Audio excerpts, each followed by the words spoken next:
We're so glad you're here. We believe in bringing in experts to inspire and to educate women so that they can live empowered, fulfilled, and successful lives. When women support women, we change the world. Here we go. You're going to love this program. Hi, Barbara. How's it going? Really well. How about yourself, Nance? I'm doing great, thank you. Who are we welcoming on the Recharge today? Oh, I can't wait. You're going to love this guest. First, she is an award-winning author, journalist, editor, and keynote speaker. She's an emerita faculty member of journalism at Northwestern University, where she taught 18 years. And she's also an award-winning author of 6 nonfiction books and anticipates her 7th being released next year. She's a sought-after public speaker, delivering more than 200 keynotes across the country, and has also graced the TED stage. She's led initiatives at top universities like Stanford, Princeton, Brown, Northwestern, and Cambridge, and at dozens of organizations globally, including the Center for Global Solutions. Our guest is Michele Weldon. Michele, welcome to the Recharge. Oh, thank you so much for having me. I'm really thrilled to be here. Good morning, good afternoon, good evening. Hi. Hi, we're really excited too, Michele. I want to tell a little bit more about you, though, to Nancy and to our audience, especially your current work. You are also a senior leader with the Op-Ed Project, and that's been since 2011, working with many different organizations across the country to train underrepresented experts, especially women, to take thought leadership positions in their fields. The belief, I love this, of the Op-Ed Project, and one that Michele fosters, is that the best ideas, regardless of where they come from, should have a chance to be heard and to change the world.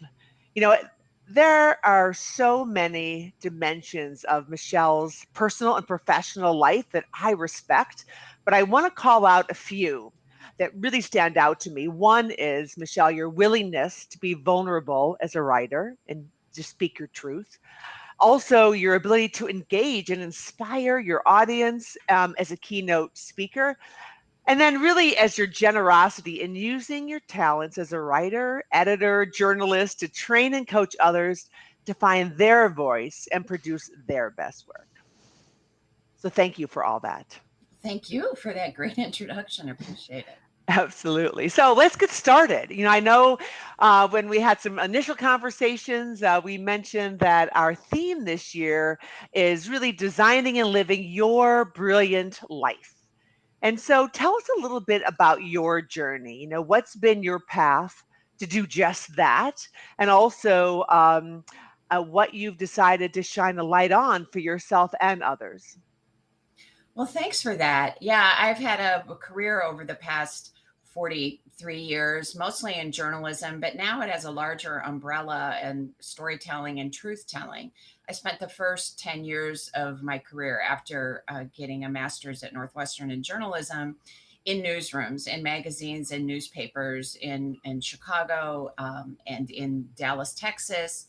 And then I transitioned into academic life. I was a professor at Northwestern teaching journalism on the undergraduate and graduate levels for 18 years, while also writing books and committing journalism and being a contributing columnist at the Chicago Tribune for 15 years.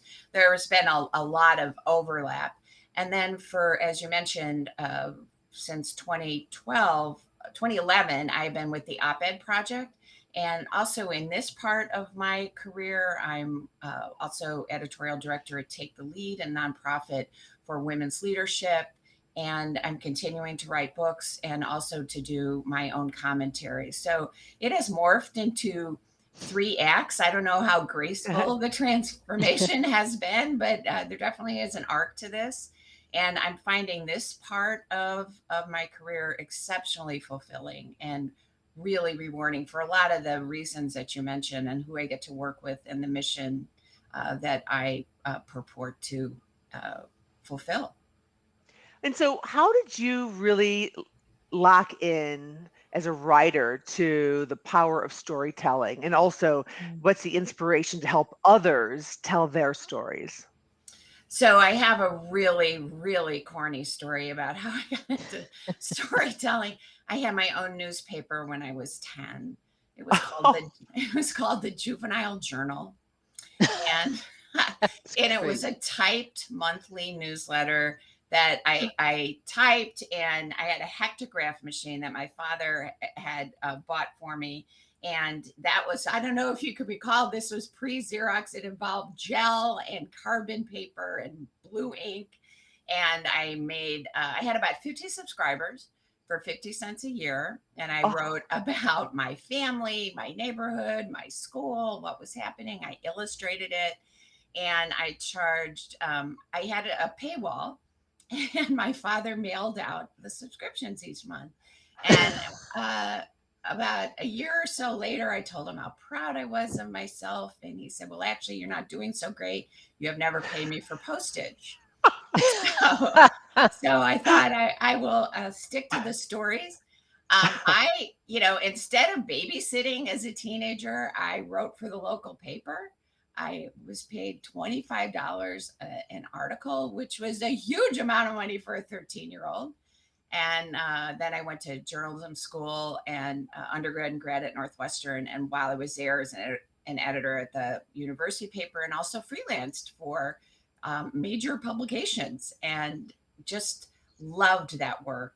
And, the media landscape has changed Mm. drastically, Mhm. since the Juvenile Journal. But yeah. it's really a vibrant, exciting place to work and to tell stories across all platforms. And I just love what I do, and the chances that I'm given every day to do it. So So how do you feel about social media with the opportunity to communicate more openly, but all of the curation and over editing that seems to take place, and lack of truth telling, which is important to you? How do you feel about that and reconcile some of those Right. Well, differences? the first thing is that it's a dangerous place for women, and particularly women journalists. There was a Pew Research Center report a few years ago that 70% of the trolling is on women, and most of that is on women of color. And there Mm. was just, I mean, the Amber Heard example of how brutally she was trolled and threatened, and there is a lot of trolling and threatening coming from the January 6th hearings, particularly towards women who are testifying. But there is a part of social media that is enormously purposeful and helpful, and a great resource for you can be anywhere and connect to anyone in the world. And it matters who you connect to. Like, I don't follow, or I am not followed by any of those celebrity stars who take a lot of oxygen out of social media. I mean, I follow like the World Economic Forum and Mhm. the UN, and BBC and CNN, and a lot of independent journalists, and a lot of universities and foundations. And how fast I can get information is astounding compared to, say, the beginning of my career, when you had to wait to get things in the mail or wait for someone to return your call to get information.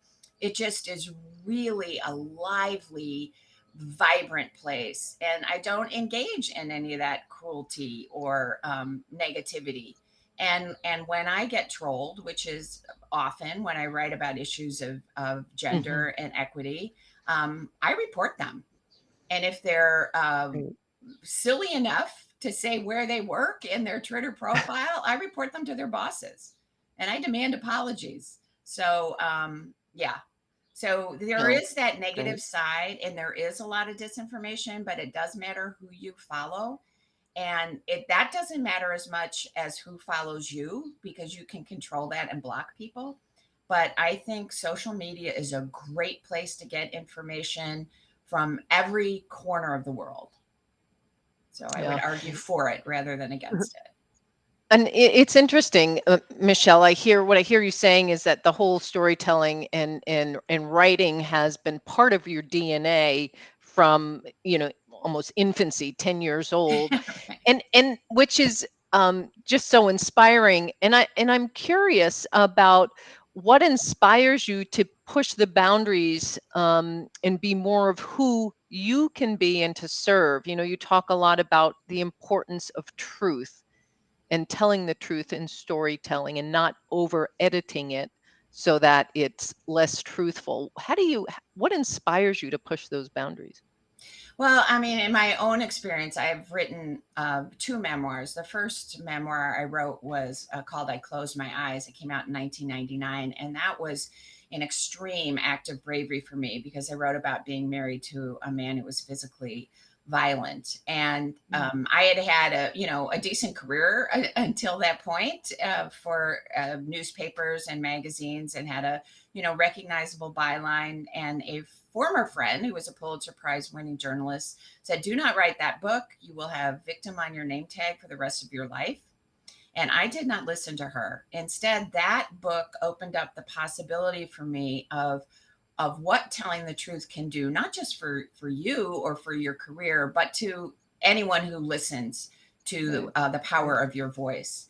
And then Mhm. I learned from my students, I learned from people I mentor and people I coach, that when you tell the truth, and in an artful way, you don't stand on top of a mountain screaming it, or using vulgar language or be vengeful about it. But when you thoughtfully produce an artful piece of truth, then that resonates with people, and it Right. can save lives, actually. And I'm all for that. And I'm so lucky to have the work that I do be about encouraging other people to tell their truth and to see the transformation that happens to them, not just personally, not like, gee, I had a byline, but it literally Right. changes them because it gives them the power of their own voice, and to really acknowledge what telling the truth, and not in a way that is hurtful to other people, but a way that Hmm. is healing to Hmm. yourself. Right. Because there is a catharsis to it, but there is also an otherness to it. There's also like an altruistic part of telling the truth when you realize it is not just about you, it is about other people. So It can often be serving other people. absolutely, Yeah. absolutely. Right. So tell us a little more about that, especially your work um, to encourage others, especially women, to have more courage. I mean, it is cathartic, it is healing, it's supportive of others and yourself, but it's, I presume it can be a little tough. I mean, how do you help people step into that power and step and be courageous? Well, first of all, it is tough, and you can't be reckless about it. And I have to acknowledge, the legal concerns. You can't Mm-hmm. call someone a name, you can't make claims that you can't back up. You have to make sure that it is driven by your own truth and story, and not to be punishing, or not to, Hmm. necessarily call out someone else, but to be true to the issue and to the larger scenario of what you're writing about and talking about. And there's a whole field of study that's 30 years old, of narrative therapy, about how actually articulating the truth, and it could even be just to yourself. I mean, you could write it in a journal and feel the same kind of healing. It of course won't have the wide reach or impact on others, but it can be as healing. And I think it's a way of controlling your own story and controlling what you had no control over, and to take that back. And that is powerful. And that Hmm. works in so many different ways. It doesn't have to be a memoir about an unfortunate and hurtful part of your life. It could be a discussion with your team leaders at work about how to handle a problem and what you have done and what has happened to you. But to be vulnerable and Hmm. authentic is powerful, not just for you, but for those around you and those who see that as a model. And to be a model for truth is, and truth telling is really important. So share an example of maybe one of your fellows or someone you've coached or helped who really was able to make some, incredible progress to tell their story. Oh, sure. I mean, there are so many people who went on, who wrote, one essay that turned into a book that turned into, a whole different career. Inger Burnett Ziegler is one of them. She's a psychologist at Northwestern, and she was in the Op-Ed Project Public Voices Fellowship probably about 5-6 years ago. And she wrote an op-ed about the difficulties, mental health difficulties that Black women have. And Black women are always told that you're strong, you can do it. And she wrote an op-ed that I helped her get published in the New York Times. And then an agent contacted her. And then there was a publisher contacted her. I remember after an agent contacted her and said, "I'd like to talk to you about a book." She emailed me and said, "What should I do?" I like, "Call them back." So from that, I mean, she worked really hard and wrote the best-selling book, Nobody Knows the Trouble I've Seen, the mental health challenges of Black women in America. So that book completely changed her life. And that happens a lot. And not that specific scenario, but people who dare to get the truth out there, then it morphs into other things and how they are seen, how they are. I remember another fellow wrote a very personal essay about a miscarriage she had that she told no one at work, and she just took days off, did not. And then she wrote about it, and then she has a whole speaking career connected to that. And so it can turn, I mean, these examples are unfortunately about negative trauma or events, but it can also be uncovering the truth about research you have, or things you have learned, and tactics and strategies you have that can change. Wonderful. And it's interesting because, as I think about what you're saying, it also, the impact that you're having on the lives of, these people, and the impact that they're having in the world by talking about some really difficult topics. It almost opens up others and gives them permission, not that anybody needs it, but permission to talk about it. I mean, because they're so relatable.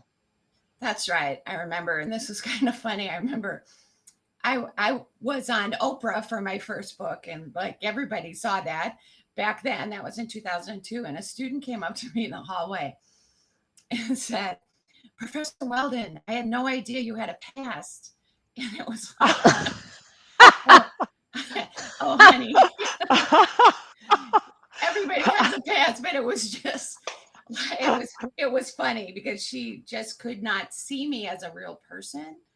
Yeah. And from then I got hundreds of calls and contacts and visits to my office from students who would say, "I want to talk to you about something, and it isn't about class."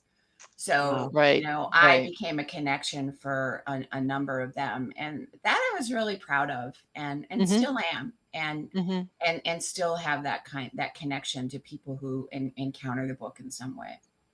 And that's fulfilling. Yeah, that's So wonderful. fulfilling, I would imagine. Oh, absolutely. Yeah. Yeah. What are some of your biggest challenges, Michele?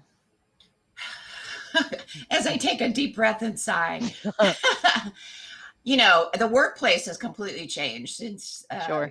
February 2020, and my work life has completely changed, and not necessarily the work I do, but the scenario and the logistics of doing it. I was traveling 1 to 4 times a month for the Op-Ed Project, lucky to travel internationally for that, across the US and Canada and Europe, and even had the honor to travel to Africa and train some people there. So that all stopped. And then it morphed into other kinds of, I mean, the op-ed project is still going extremely well, but it's all virtual. So the time that, all the travel and all that took is now all online. And, there's drawbacks to that as well. That could be more difficult in connecting with people. I mean, we have 8-hour days of Zoom training, which can be exhausting. Draining. And, other work has emerged from that. So I'm probably have like a 30% increase in work, which is a real challenge, but a great challenge. So, but I guess that's a good problem to have, right? That you have a lot to do. Yeah. Absolutely. But how do you, we have this big focus in the Women's Forum on a few different times. We've talked about the importance of setting boundaries. And, how do you manage that? You have infinite work and finite resource. Absolutely. And I'm so glad you say that, because boundaries, some people do not respect boundaries. So I say, I'm available 7 to 6 by email and 5 days a week. And some people are, I will get urgent calls to action by email at 11, 12 at night. And it's like, no, I'm not answering you. And I don't say, no, I'm not answering you. I just don't answer. You don't answer. Right. Well. And then I take Saturday off completely. I don't even look at my emails on Saturday. I do work on Sundays, which I guess now is no longer a secret, but not the entire day. But I have to catch up and get ready for Monday. But I don't I don't answer emails then. I just get ready for the next day. But getting people to really respect your boundaries is difficult. They say, no, just will take a second. It's like, no, it's not going to take a second. You're asking me a lot. And then people, I have probably been lucky to train thousands. I'd have to count, but a few thousand people through the op-ed project all over the world. And then when the fellowship ends and my mentorship contract with them ends, for years, they asked me things. It was like, oh, can you take a look at this? It's like, no, I can't. No, I cannot take a look at this. Right. And, the thing about being generous with your time while you're connected with them, people think that generosity extends ad infinitum. So that I find is difficult. Yeah, that must be, especially when you come from a place of generosity, right? I mean, it's.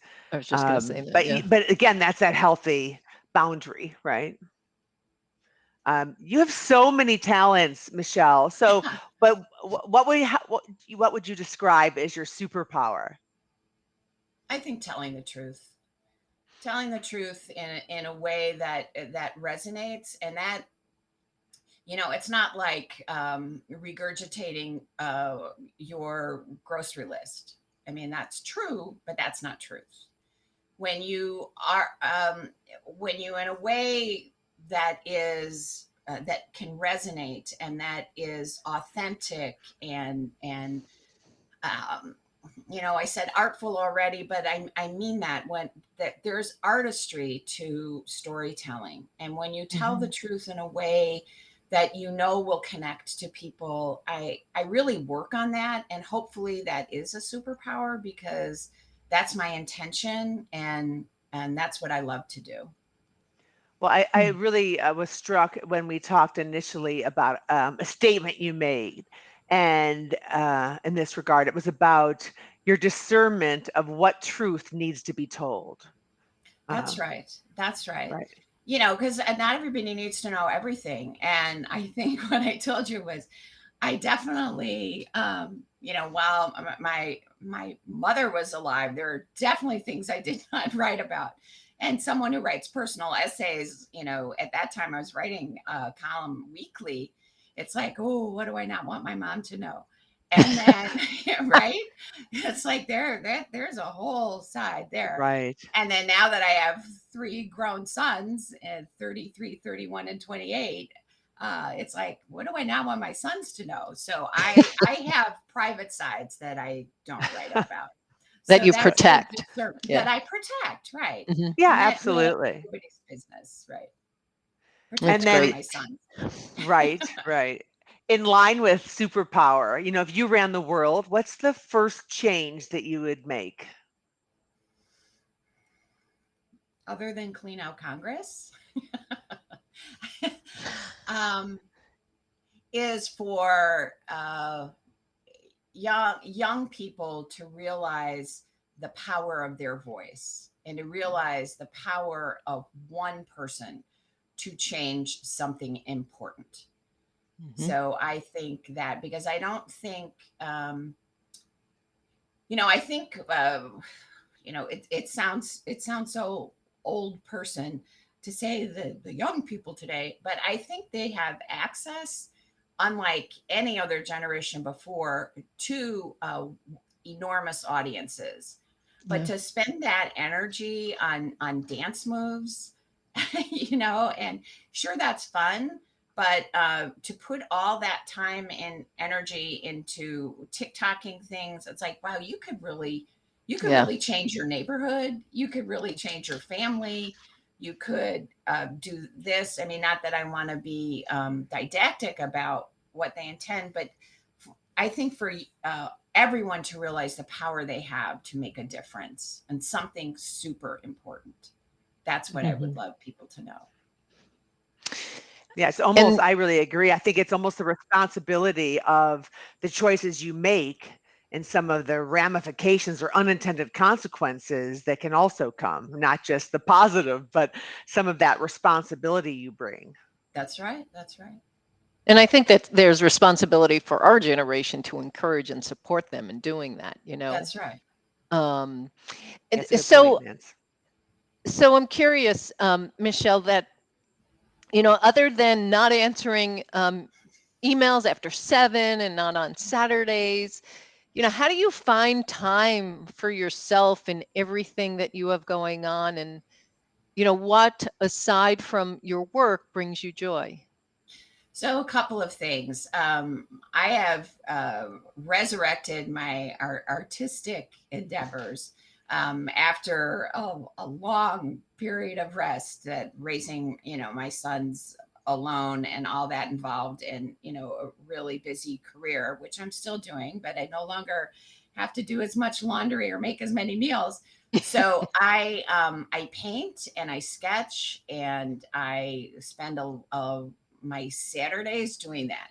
Like tomorrow, Nice. I'm going with a close friend to the Morton Arboretum, and we're bringing our easels and our oil paints, and we're gonna stay as long as we Nice. can and Oh, and, and nice. paint and It's a beautiful venue there. Yeah. right. So in the Mhm. summers we do plein air, and in the rest of the year we go to places indoors or each other's houses and sketch and paint. And I find that really rejuvenating because Mm, I don't think about anything more challenging than how do I find the right blue, right? And is the light, did I accurately capture the light there? And how do I do that? And really think about, just line and composition and color and all of that, and how to express something. It's really relaxing and yeah, fulfilling. And I love Saturdays. So that's what I do on Nice. Saturdays. Yeah. that sounds lovely. That's And wonderful. You know, I was just going to ask, do you share your artwork with the world, or is that more something that you keep personally? I give some things away, and I have them, framed all over my house, and I share them on social media. And That's great. people have asked to buy them. I'm like, I don't think so. I don't even know. I don't even know what I would know. So yeah, I mean, I share them in a very small way. There's another I nice. career there, I think. Right. I haven't been asked to have an exhibition at a museum yet. So no. Well, you should enter something at the Oak Park Art League. They do a lot of I great know that. programming. Yeah. I know that. Yeah, I should. So Um, oh, I sorry. guess we're Nancy, gonna. go I'm ahead. just There's a Yeah, I'm just delay kind of here. thinking through the flow of the discussion, and I think I want to pivot a little bit, Michelle, if that's okay. Um, we want to tie this into the work that we do here at Capstrat, and we're always curious to talk to our guests about how they've been intentional financially throughout their lifetime. How have you been intentional in building and managing your financial, resources during your life so that you can care for yourself and those you love? So I'm looking to be a homeowner, and I live in River Forest in a 90-year-old house that has escalated in value, of course, in the last, I've lived here 25 years, and it's greatly escalated in value, a little bit down lately, but I have a great mortgage rate and not a super high mortgage I owe. So that is wonderful. I consider this a huge part of my investment portfolio. And then, Hmm. 18 years at Northwestern, I have a TIAA CREF account that my son Colin helps me manage and figure out and move things around. And I'm trying to reduce costs right now. I'm eager to turn 65 and get on Medicare because my insurance costs are enormous, Right. because I'm an independent contractor, and I'm 64 years old. So I'm quite cautious about costs. And the lucky thing for me and what I do is that I don't work for one entity that has Right, retirement right. rules.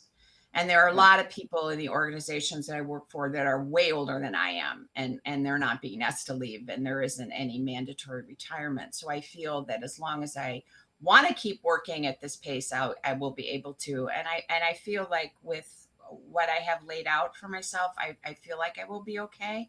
So I hope that's true. And I'm working Absolutely. towards that and getting You know, good it's advice. good. That's important.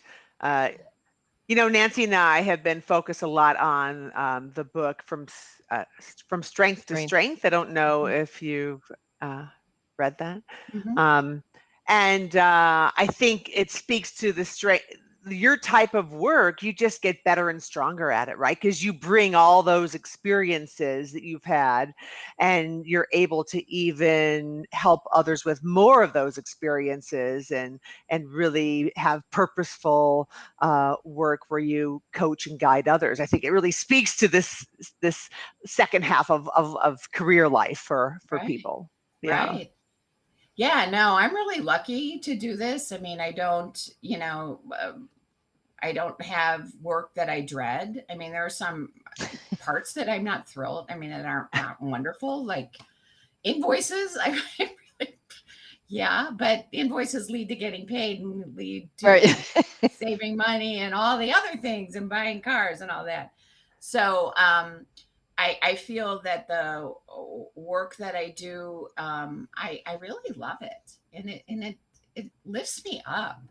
Mm. Sometimes it makes me like it's irrational how happy it makes me.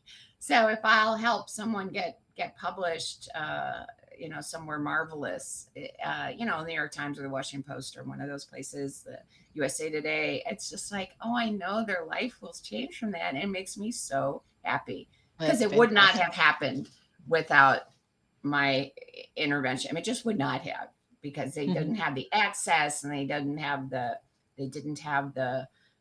right process. They didn't know the right process. So that really makes me happy. Yeah, that must be so fulfilling. That's wonderful. So Michelle, what's next for you? So you talked about it at the top. I have a book that's coming out in October 2023 called The Time We Have. They cut out In the Time We Have, Essays on Pandemic Living. It Oh, was due June 1. I get edits back probably September. Those edits are all due probably January 1. So I'll be working on that. That's next. And I'm looking to get back to live storytelling because that was eliminated in the pandemic, and it's just not really fun to do live storytelling on right. Zoom. It's you can't hear the reaction. So I do a bit of that, and I'm looking to do more of that, and also to get in-person keynotes back, because Yeah. that hasn't happened. I did one or two last year, and then I have some more coming up this year. So that's back. So that's what's next. Good. Good. Well, That's we great. are so appreciative, first of all, of the work that you do, how you share your talents with the world, and getting more truth being told and helping more people have a stage to tell their truth at diverse groups of voices. So thank you for all of that. We were so appreciative. Oh, thank you, Barbara. Thank you, Nancy. This was super fun. Thank you. Really love talking with you.